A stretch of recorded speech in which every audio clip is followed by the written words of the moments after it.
All right, Joseph, we're listening to these arguments by both the state and defense. What are you taking away from these arguments? Well, there's always an issue in every state, federal, that's really, really basic. You can't have something that's overly prejudicial, and it can't be overly prejudicial for how much value it brings or its probative value. So a judge always has to balance between prejudicial effect versus probative value here.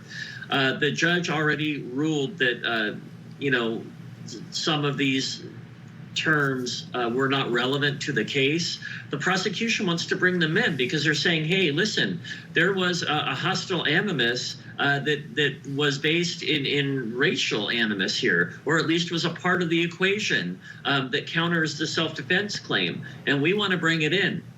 And the judge had joked the last segment about when the defense attorney said, okay, we'll abide by the ruling, and the judge said, good. But here we see an example where the judge gave a ruling, and the defense is saying, hey, judge, the prosecution heard your ruling, and they didn't redact everything out of these interviews that your ruling required. And so now the judge is going to have to go and put a finer point on things. And it's very typical in trial. Both sides are pushing the boundary, trying to advocate for their side, and the judge has to call, balls from strikes.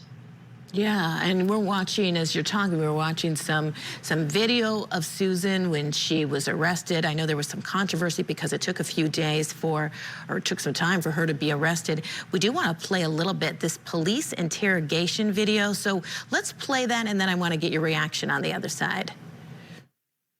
I just remember being terrified that she was banging and screaming, and I just remember hearing her say, I'm going to kill you. I was in fear for my life. I mean, honest to God, I just feared that she was going to come through that door. I'm sorry, that's how I felt. I can't change the way I felt. I mean, it was sheer terror on my part. I mean, honest to God, I was shaking.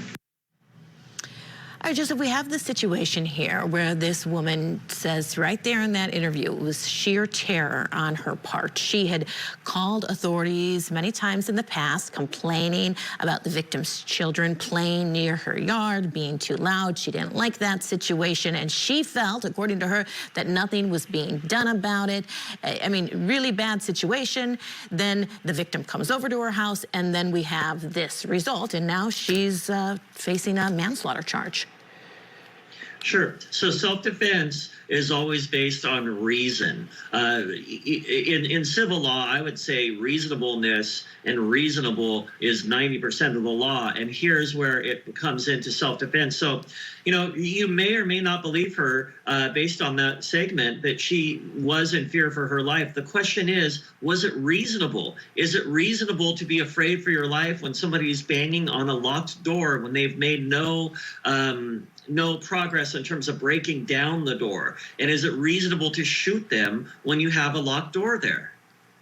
Yeah, I mean, that's going to be a real problem because of the locked door. And again, when we talked about it, we talked a little bit about it last segment, talking about the differences that the jury will hear about, the differences between these people, the history.